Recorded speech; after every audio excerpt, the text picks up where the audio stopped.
नमस्कार। भारतीय इतिहास की कुछ प्रमुख घटनाओं के साथ डॉक्टर के क्लासेज के यूट्यूब चैनल पर मैं डॉक्टर कुलदीप कुमार आप सभी का हार्दिक स्वागत करता हूं। फोर्ट विलियम कॉलेज की स्थापना।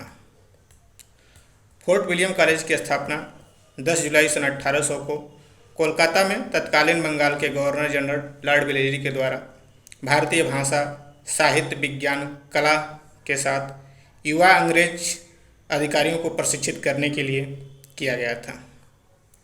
इस कॉलेज के प्रिंसिपल पद पर सर्वप्रथम जॉन गिलक्रिस्ट को नियुक्त किया गया था, जो पेशे से एक सर्जन थे। जॉन गिलक्रिस्ट ने ही सर्वप्रथम यह दावा किया था कि इस देश की एक भाषा है जो पूरे उत्तर भारत में बोली और समझी जाती है। उन्होंने ही इसे सर्वप्रथम हिंदुस्तानी भाषा का नाम दिया था। यह कॉलेज 10 जुलाई सन 1800 को अस्तित्व में आया, जबकि 18 अगस्त सन 1800 को इसे कानूनी तौर पर मंजूरी प्रदान की गई। कॉलेज का पहला सत्र 6 फरवरी सन 1801 को शुरू हुआ था। इस कॉलेज की स्थापना का आधार ईसाईयत का प्रचार प्रसार करना था। इसका उद्देश्य न केवल ओरिएंटल लिटरेचर को बढ़ावा देना था, बल्कि ये भी सुनिश्चित करना था कि छात्रों को हिंदुस्तान में मौजूद ईस्ट इंडिया कंपनी शासन के तहत जहां नियुक्त किया जाता है वहां वे ब्रिटिश कानून को लागू करेंगे और दुनिया के उस हिस्से में ईसाई धर्म का प्रचार प्रसार के लिए कार्य करेंगे। किसी को भी उच्च पदों पर नियुक्त या प्रोफेसर नहीं बनाया जाएगा जब तक कि वह ब्रिटेन के राजा के प्रति निष्ठा की प्रतिज्ञा नहीं उठाते हैं, अर्थात राजा के प्रति शपथ नहीं लेते हैं। यह कॉलेज मुख्य रूप से ब्रिटेन के युवा अधिकारियों के सामान्य प्रशिक्षण और शिक्षण का केंद्र था, किंतु कंपनी के निदेशक यह नहीं चाहते थे कि कोलकाता में किसी प्रकार का प्रशिक्षण केंद्र स्थापित किया जाए। निदेशक मंडल के आदेश के अनुसार सन 1802 में इसे बंद कर दिया गया और इंग्लैंड से भारत आने वाले युवा अधिकारियों को प्रशिक्षण के लिए सन 1806 ईस्वी में इंग्लैंड के हेलीबरी कॉलेज को स्थापित किया गया, जहां से शिक्षण और प्रशिक्षण के बाद अधिकारी भारत आते थे और भारत के विभिन्न क्षेत्रों में उनकी नियुक्ति की जाती थी। बाद में फोर्ट विलियम कॉलेज भारतीय भाषाओं के अध्ययन का प्रमुख केंद्र के रूप में बना, जहां तमाम प्राचीन साहित्य का अनुवाद किया गया। दूसरी महत्वपूर्ण घटना है बेलोर का सैन्य विद्रोह सन 1806। बेलोर का सैन्य विद्रोह 10 जुलाई सन 1806 को मद्रास प्रेसिडेंसी के अंतर्गत बेलोर शहर में हुआ था। उसमें मद्रास प्रेसिडेंसी का गवर्नर लॉर्ड विलियम बेंटिक और बंगाल का governor general sir George Barlow था।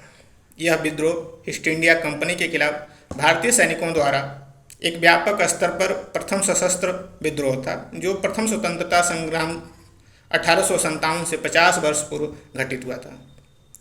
सिपाहियों ने अपनी सामाजिक और धार्मिक प्रथाओं में अंग्रेजों के हस्तक्षेप के खिलाफ विद्रोह किया था। बीडी सावरकर ने सन 1806 के बेलोर विद्रोह को भारतीय प्रथम स्वतंत्रता संग्राम 1857 की प्रस्तावना कहा था।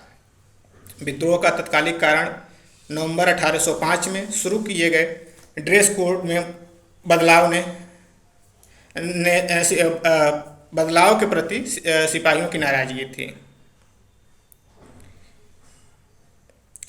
इस ड्रेस कोड को तत्कालीन मद्रास का commander in chief sir John Cradock ने लागू किया था, जिसके तहत सिपाहियों को किसी भी प्रकार का जाति सूचक चिन्हों को दिखाने की अनुमति नहीं थी, जिसमें न तो हिंदू उसमें माथे पे तिलक लगा सकते थे, न मुस्लिम दाढ़ी बढ़ा सकते थे, न जो सिख थे वो पगड़ी पहन सकते थे। तो उनके जो जाति सूचक या जो उनके धर्म सूचक चिन्ह थे उसको प्रतिबंधित किया गया था। इससे सेना में सम्मिलित रूप से हिंदू और मुस्लिम जो सैनिक थे उनकी भावना आहत हुई। इसके अतिरिक्त जनरल एमेन्यू ने मई 1806 में सैनिकों की जो पारंपरिक टोपी थी, पगड़ी थी, उसको हटाकर एक नई गोल टोपी पहनने के लिए मजबूर किया। इस टोपी का जो क्रॉस बैज बना हुआ था वो एक तरह से ईसाई धर्म का प्रतीक था, और इस टोपी को वह भारतीय पहनते थे जो ईसाई धर्म को स्वीकार करते थे। सैनिकों को ने इसका विरोध किया और उन्हें लगा कि जो कंपनी ईसाई धर्म में परिवर्तित करने की साजिश रच रही है, और यह जो टोपी बनी हुई है उसमें गाय और सुअर की चमड़ी का प्रयोग किया गया है। नए नियम का विरोध करने वाले कुछ सिपाहियों को फोर्ट सेंट जॉर्ज मद्रास भेज दिया गया, और जहाँ पे उन्हें कठोर से कठोर सजा दी गई। यह विद्रोह मुख्य रूप से 9 जुलाई 1806 को टीपू सुल्तान की एक बेटी के शादी में शामिल होने के बहाने में सैनिक बेल्लौर के किले में प्रवेश किए। 10 जुलाई 1806 की मध्य रात्रि में सिपाहियों ने किले के भीतर ब्रिटिश कंपनी का जो बैरक था उस पर हमला किया और 14 ब्रिटिश अधिकारियों समेत 69वीं रेजिमेंट के 115 लोगों को मार डाला। मारे गए लोगों में किले का कमांडर कर्नल सेंट जॉन फैनकोर्ट भी शामिल था। सिपाहियों ने सुबह तक किले पर कब्जा कर लिया और किले पर से ब्रिटिश कंपनी का ध्वज उतारकर मैसूर सल्तनत का ध्वज फहरा दिया, और उन्होंने टीपू सुल्तान के बड़े पुत्र फतेह हैदर को अपना शासक नियुक्त किया। ब्रिटिश अधिकारी मेजर कुप्स ने अर्काट में सैन्य अधिकारी गैरिसन को इस विद्रोह की सूचना दी। खबर मिलते ही ब्रिटिश कमांडर सर रॉबर्ट रोली गिलेस्पी ने मद्रास कैवेलरी के साथ बेल्लौर पहुंचकर भारतीय सिपाहियों पर हमला कर दिया। जो भी सिपाही उनके रास्ते में आया उन्होंने उसे मार डाला। महल में शरण लेने वाले लगभग 100 से अधिक सिपाहियों को बाहर लाकर दीवार के सामने खड़ा करके गोली मार के उनकी हत्या कर दी गई, और अंग्रेजों ने इस तरह से लगभग 350 से अधिक सिपाहियों को मार डाला। जीवित पकड़े गए भारतीय सैनिकों का कोर्ट मार्शल कर दिया गया, और इस विद्रोह के परिणाम स्वरूप अंग्रेजों ने एक जांच अदालत की स्थापना की, जिसने टीपू सुल्तान के परिवार को बेल्लौर से दूर कलकत्ता के अलग अलग स्थानों पर स्थानांतरित करने का निर्णय लिया। विद्रोह में शामिल 3 मद्रास बटालियनों को भंग कर दी गई।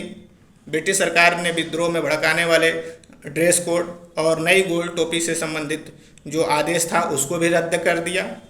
विद्रोह की खबर इंग्लैंड को इतना हिला दिया कि मद्रास के तत्कालीन गवर्नर लॉर्ड विलियम बेंटिक और मद्रास सेना के commander in chief sir John Cradock दोनों को उनके पद से तत्काल बर्खास्त करके उन्हें इंग्लैंड बुला लिया गया।